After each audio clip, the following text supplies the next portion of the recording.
चलिए अब देख लेते हैं खबरें रफ्तार से। राजस्थान में गहलोत सरकार ने पहले से चल रही लॉकडाउन जैसी पाबंदियों को 17 मई तक बढ़ाया। गृह विभाग ने देर रात जारी की नई गाइडलाइन।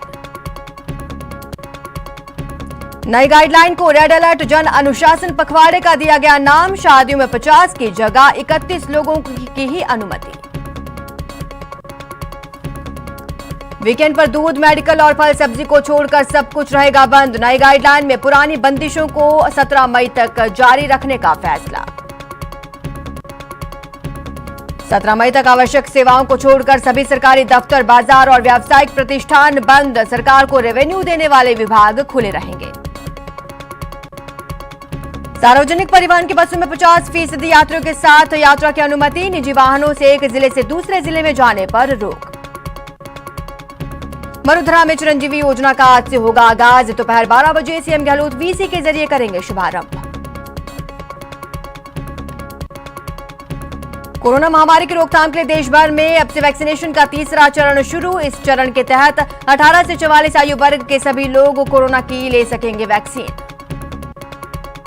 राजस्थान में सिर्फ 11 जिलों में 18+ का होगा टीकाकरण। जयपुर, जोधपुर, अजमेर, बीकानेर, उदयपुर, अलवर, धौलपुर, भीलवाड़ा, कोटा, सीकर और पाली में होगा वैक्सीनेशन। तीसरे चरण के लिए कोरोना वैक्सीनेशन को लेकर दिल्ली के मुख्यमंत्री अरविंद केजरीवाल का बड़ा बयान। कहा, अभी हमारे पास वैक्सीन नहीं, ऐसे में 18 से 44 साल की उम्र के लोग लाइन ना लगाएं। यूपी में भी वैक्सीनेशन का तीसरा चरण सिर्फ 7 शहरों में शुरू होगा। पहले चरण में केवल लखनऊ, कानपुर समेत 7 शहरों में ही होगा वैक्सीनेशन। तीसरे चरण की शुरुआत से पहले मुंबई ने 3 दिनों के लिए लगाई टीकाकरण पर रोक। ग्रेटर मुंबई म्युनिसिपल कॉर्पोरेशन ने दी जानकारी, नहीं उपलब्ध है टीका। देश में पहली बार कोरोना के आंकड़े 4 लाख के पार। 24 घंटे में 4,01,911 नए मरीज आए सामने। 3,521 लोगों की गई जान। पश्चिम बंगाल सरकार ने कोरोना की पाबंदियों को किया कड़ा। बंगाल में shopping complex, mall, beauty parlour, cinema hall बंद। महाराष्ट्र में 24 घंटे में 62,919 केस, 828 लोगों ने तोड़ा दम। वहीं दिल्ली में एक दिन में 27,047 नए केस। वहीं वायरल से 375 मरीजों की गई जान। वडोदरा में एक दिन में 155 मरीजों की मौत। जयपुर में सबसे ज्यादा 40, जोधपुर में 38 मरीजों ने तोड़ा दम, जबकि 17,155 नए कोरोना केस। कोटा में कोरोना के 762 नए केस, जिसके बाद जिले में कुल केस 41,000 के पार। करौली में कोरोना के 227 नए कोरोना केस। केवल करौली शहर में 60 मरीज आए सामने। चीन के राष्ट्रपति शी जिनपिंग ने पीएम मोदी को भेजा संदेश। कोरोना के खिलाफ लड़ाई में मदद का दिया प्रस्ताव। कोरोना संक्रमण को लेकर मंत्रिपरिषद की बैठक में कैबिनेट मंत्रियों को राज्यों के संपर्क में रहने और हर संभव मदद देने के निर्देश। पीएम मोदी सांसदों को अपने क्षेत्र में लोगों की मदद के लिए भेज सकते हैं।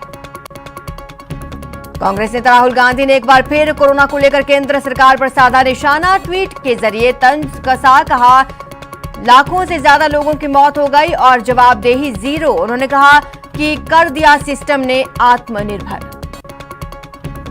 ऑक्सीजन और वैक्सीन के मुद्दे पर सुप्रीम कोर्ट में सुनवाई। अदालत ने केंद्र सरकार से स्पष्ट तौर पर पूछा, जब वैक्सीन और दवाई नहीं होगी तो कोरोना संक्रमितों का इलाज कैसे होगा।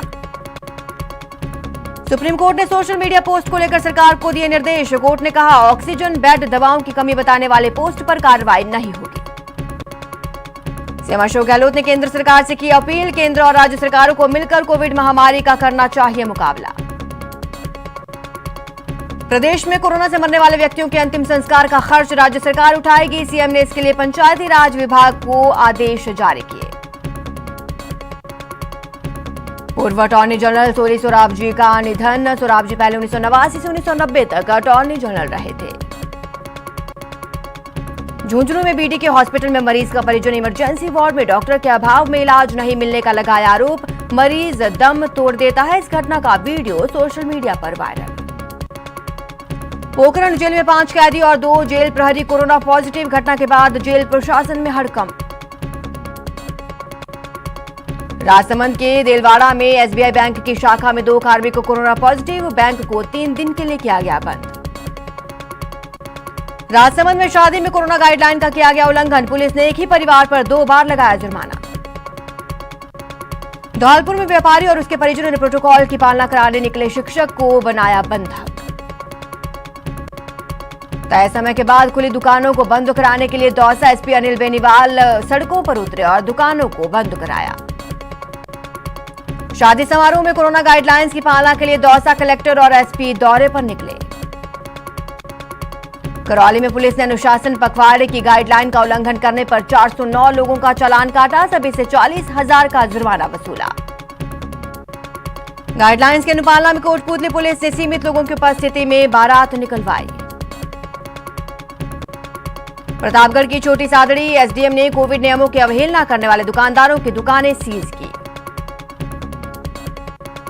जोधपुर में वीकेंड कर्फ्यू पर सख्ती रहेगी, कर्फ्यू में सिर्फ दवा और दूध की दुकानें ही खुलेंगी।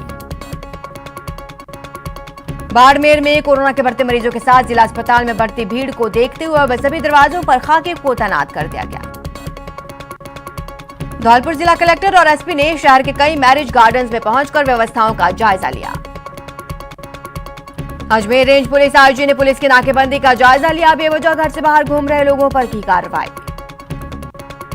अजमेर के किशनगढ़ स्थित राजकीय अस्पताल में 40 मरीजों के लिए को मिला रेमडेसिविर नहीं लगाया गया। जोधपुर के ओसिया में एक शख्स कोविड मरीज को जुगाड़ तंत्र से महात्मा गांधी अस्पताल लेकर पहुंचा, लेकिन बेड नहीं मिला। बाड़मेर के बायतू पीजी कॉलेज को कोविड केयर में तब्दील किया गया, कॉलेज में 100 बेड की व्यवस्था करवाई गई है।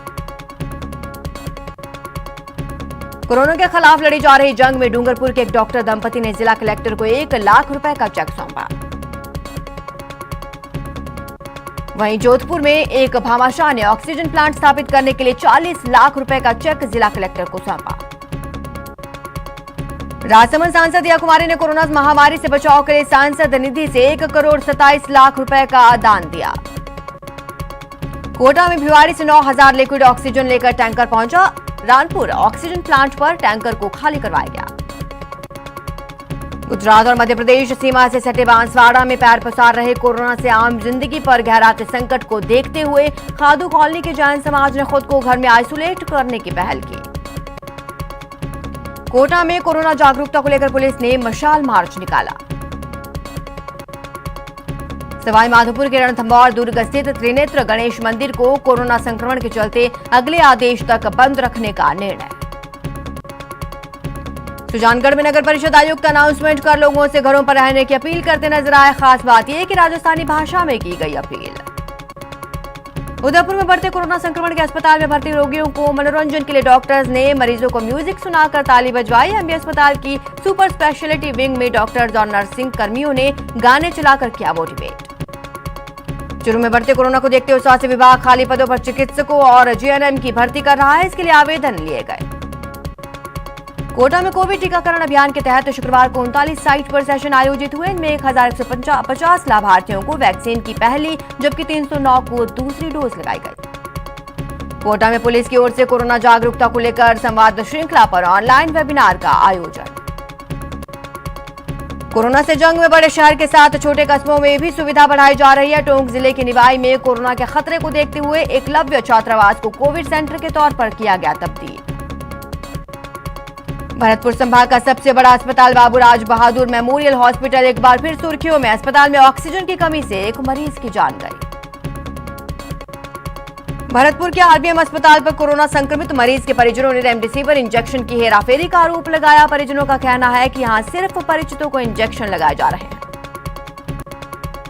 झुंझुनू के सूरजगढ़ ब्लॉक में कोविड के बढ़ते केसेस के बीच वैक्सीनेशन के प्रति लोगों का रुझान बढ़ा। शुरुआत में टीका लगाने वालों की तादाद बहुत कम थी, अब वैक्सीन लगाने वालों की भीड़ बढ़ी। अजमेर में कोरोना संक्रमण दिनों दिन बढ़ता जा रहा है। प्रशासन इस पर अंकुश लगाने के प्रयास कर रहा है, लेकिन लोगों की लापरवाही के सामने एक नहीं चल रही।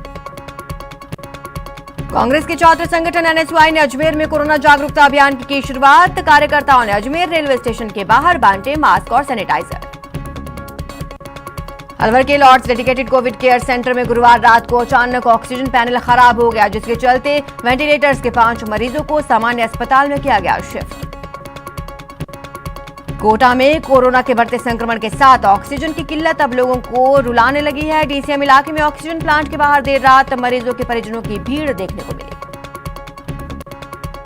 उदयपुर में कोरोना संक्रमण से मरने वालों के अंतिम संस्कार के लिए भी दलाल सक्रिय है। शवदाह गृह के मृतक के परिजनों से संक्रमित बॉडी को गाड़ी से उतारकर सिर्फ चिता पर रखने के लिए 15,000 रुपए वसूले जा रहे हैं। वन एवं पर्यावरण मंत्री सुखराम बिश्नोई ने सांचौर के राजकीय अस्पताल में कोरोना को लेकर अहम बैठक ली। इस मौके पर उन्होंने ऑक्सीजन और रेमडेसिविर इंजेक्शन को लेकर दिशा निर्देश दिए। श्रीगंगानगर के गोल बाजार में अवैध रूप से खुल रही फुटवियर दुकान पर कार्रवाई। नगर परिषद की टीम के साथ दुकानदार ने दुर्व्यवहार किया। प्रतापगढ़ पुलिस जन अनुशासन पखवाड़े के दौरान अनुशासन का पाठ पढ़ा रहे हैं। इसी कड़ी में पुलिस ने सदर बाजार और गोपालगंज को नो व्हीकल जोन बनाया। बारां में रोडवेज का कोरोना की मार पड़ी है। यात्री भार घटकर आधे से कम रह गया है। घाटे के चलते अनुबंध पर लगी 16 बसों को निरस्त कर दिया गया। भीलवाड़ा के ग्रामीण इलाकों में कोरोना संक्रमण रोकने के लिए पंचायत समितियां अब आगे आने लगी हैं। सुबाना करेड़ा मांडल पंचायत समिति ने 30,000 लीटर सोडियम हाइपोक्लोराइड गुजरात से मंगवाया। बीजेपी का एक प्रतिनिधिमंडल श्रीगंगानगर कलेक्टर जाकिर हुसैन से मिला। जिले में कोरोना को लेकर चल रहे काम के बारे में जानकारी दी। झुंझुनू नगर परिषद की ओर से रंगोली बनाकर शहर के लोगों को कोरोना के प्रति जागरूक किया गया। शहर में वॉल पेंटिंग्स भी बनाई गई। कोटा में एसीबी ने कार्रवाई करते हुए सीएमएचओ ऑफिस में तैनात लेखा अधिकारी को 50,000 की रिश्वत लेते ट्रैप किया। वहीं झुंझुनू में एसीबी ने चिड़ावा बार एसोसिएशन के अध्यक्ष खादिम हुसैन को ट्रैप किया। एसीबी ने खादिम हुसैन को रिश्वत लेते गिरफ्तार किया। जयपुर में पुलिस ने आईपीएल मैच पर सट्टा लगाने वाले गिरोह का किया खुलासा। 2 सदस्य गिरफ्तार। वहीं जयपुर पुलिस ने ऑनलाइन सट्टा लगाने वाले गिरोह का किया भंडाफोड़। मास्टरमाइंड सहित 4 सटोरिये गिरफ्तार। कोटा में जन अनुशासन पखवाड़े में अवैध मादक पदार्थ की तस्करी के आरोप में एक तस्कर गिरफ्तार। तस्कर के पास से 40 किलो अवैध डोडा चूरा बरामद। उदयपुर में साइकिल चोरी की घटना सीसीटीवी में कैद। वीडियो उदयपुर के बोहरा गणेश इलाके का बताया जा रहा है। बाल आयोग ने जैसलमेर के पोखरण पहुंचकर बाल विवाह रुकवाया। 12 साल की बच्ची का 25 साल के युवक से करवाई जा रही थी शादी। पाली में शिकारियों ने 2 हिरण का किया शिकार। घटना के बाद विश्नोई समाज ने जताया रोष। नागौर की फल सब्जी मंडी में देर रात लगी भीषण आग। आग की सूचना पर मौके पर पहुंची 4 दमकल की गाड़ियों ने पाया काबू। डूंगरपुर जिले के धंबोला थाना क्षेत्र में एक टवेरा कार बेकाबू होकर पलट गई। हादसे में कार चालक सहित 2 लोग गंभीर रूप से घायल। वहीं धंबोला इलाके में बेकाबू बाइक पुलिया के नीचे गिर गई। हादसे में एक युवक की मौत, 2 अन्य युवक घायल। सीकर जिले के बलारा थाना इलाके में कुएं में गिरने से एक बुजुर्ग की मौत हो गई। श्रीगंगानगर के रायसिंह नगर में बिजली गिरने से खेत में काम कर रहे पिता पुत्र की मौत। झालावाड़ के कोठी इलाके में झाड़ियों में आग लग गई। दमकल की मदद से आग पर काबू पाया गया। वहीं श्रीगंगानगर में खेत में आग लगने से हड़कंप मच गया। दमकल की मदद से आग पर काबू पा लिया गया। कोटा में सुल्तानपुर के पास चलती कार में आग लग गई। गनीमत ये रही कि कार चालक समय पर कार से बाहर निकल आया। जैसलमेर जिले के पोखरण इलाके में सेना की फील्ड फायरिंग रेंज में बम विस्फोट में मजदूर की मौत। यह हादसा स्क्रैप बीनने के दौरान हुआ। पाली शहर के सिंधियों की वाणी में आज 2 गुटों में हुई लड़ाई में एक युवक की जान चली गई। दौसा के धनावड़ गांव में महिलाओं के साथ मारपीट का मामला सामने आया। इसको लेकर महिलाएं कोलवा थाने पहुंची और मामला दर्ज कराया। उदयपुर में जीएसटी विभाग आदर्श क्रेडिट कोऑपरेटिव सोसाइटी पर शिकंजा कसा। सोसाइटी पर 38 करोड़ 12 लाख के फर्जीवाड़े का मामला। जयपुर में करधनी थाना इलाके में डीएसटी की टीम ने मादक पदार्थ तस्करों के खिलाफ कार्रवाई को अंजाम दिया। पुलिस ने एक मकान में दबिश देकर 24 किलो 300 ग्राम अवैध गांजा बरामद किया। अलवर में महिला से शादी का झांसा देकर दुष्कर्म का मामला। पीड़िता ने थाने में दर्ज कराया मामला। सुजानगढ़ में किसानों का धरना उपखंड कार्यालय पर लगातार 136वें दिन जारी। धरने के बाद उपखंड कार्यालय में राष्ट्रपति के नाम सौंपा ज्ञापन। पोखरण के सत्याया पंचायत के सेवरा गांव में लोग पीने के पानी की कमी के चलते परेशान हैं। जिला निर्वाचन अधिकारी ने मतगणना को लेकर की प्रेस वार्ता। इस दौरान कोविड गाइडलाइन एवं दिशा निर्देशों की जानकारी दी। जयपुर में राज्य की प्रस्तावित खनिज नीति पर बैठक हुई। बैठक में नई खनिज नीति का अगले 15 दिन में तैयार करने का फैसला। सवाईमाधोपुर के रणथंभौर नेशनल पार्क में विचरण करने वाली बाघिन T69 ने 2 शावकों को जन्म दिया। श्रीगंगानगर में पश्चिमी विक्षोभ सक्रिय। शुक्रवार को जिले में जोरदार बारिश हुई। आईपीएल के 26वें मैच में पंजाब ने बेंगलुरु को 34 रन से हरा दिया। टॉस हारकर पहले बैटिंग करने उतरी पंजाब टीम ने 20 ओवर में 5 विकेट पर 179 रन बनाए। जवाब में बेंगलुरु टीम 20 ओवर में 8 विकेट पर 145 रन ही बना सकी। कोरोना से जूझते प्रदेश के सबसे बड़े अस्पताल एसएमएस